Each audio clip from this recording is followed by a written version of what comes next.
어제 헌법재판소가 최상목 대통령 권한대행이 마은혁 재판관 후보자를 임명하지 않은 것은 위헌이라는 판단을 내렸습니다. 참으로 안타깝습니다. 시급한 판단이 필요한 한덕수 대통령 권한대행 탄핵 사건은 시작도 안 한 채로 지난 3일 본 사건의 선고를 불과 2시간 앞두고 부랴부랴 연기했던 사실을 우리는 분명히 기억하고 있습니다. 그리고 일주일 후인 지난 10일 문영배 헌재소장 대행은 재판을 통해 국회 본회의 의결 소요 시간을 물었고 이에 화답하듯 민주당은 4일 만에 마은혁 재판관 임명 촉구 결의안을 국회에서 일사천리로 통과시켰습니다.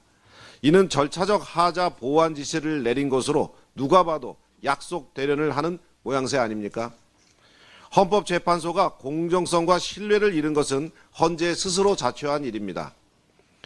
헌재의 결정이 나오자마자 민주당은 최상목 대통령 권한대행에게 즉시 마은혁 재판관을 임명하라고 압박에 나서고 있습니다.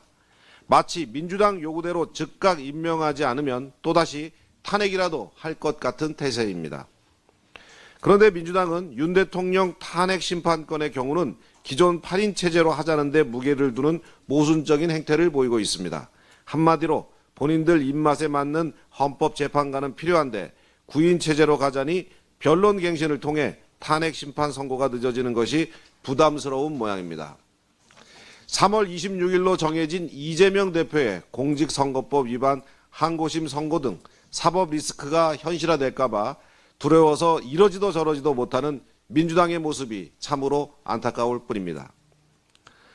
민주당이 주 52시간 예외 적용 조항을 제외한 반도체 특별법을 패스트트랙으로 처리하겠다고 하지만 이는 국가 경쟁력 확보는 안중에도 없는 면피용에 불과합니다. 글로벌 반도체 시장에서 각국은 치열하게 경쟁력 확보에 나서고 있지만 이재명 대표를 비롯한 민주당은 오히려 우리 기업의 족쇄를 채우고 있습니다. 업계에서는 엔비디아, TSMC 등 주요국 기업은 뛰어가는데 우리만 규제에 얽매여 기어가는 형국이라고 지적합니다. 미국이나 일본 같은 경쟁국들은 일찌감치 반도체 산업의 특수성을 인정하고 유연한 근로 환경을 보장하고 있습니다. 그럼에도 이재명 대표와 민주당은 세계적 추세와 산업계 현실은 외면하고 강성 지지층과 이념에만 갇혀 있을 뿐입니다. 더욱 아이러니한 것은 패스트트랙으로 지정해도 법 통과가 되려면 최장 330일이 소요된다는 점입니다. 이미 중국의 기술력을 추월당했다는 분석이 나오는 상황에서 이재명 대표와 민주당은 눈과 귀를 열고 세계적 추세를 직시하기 바랍니다. 그리고 국가 미래 산업을 위한 결단에는 당리당략에 갇힌 근시안적 행태를 즉각 그만두기를 강력하게 촉구합니다.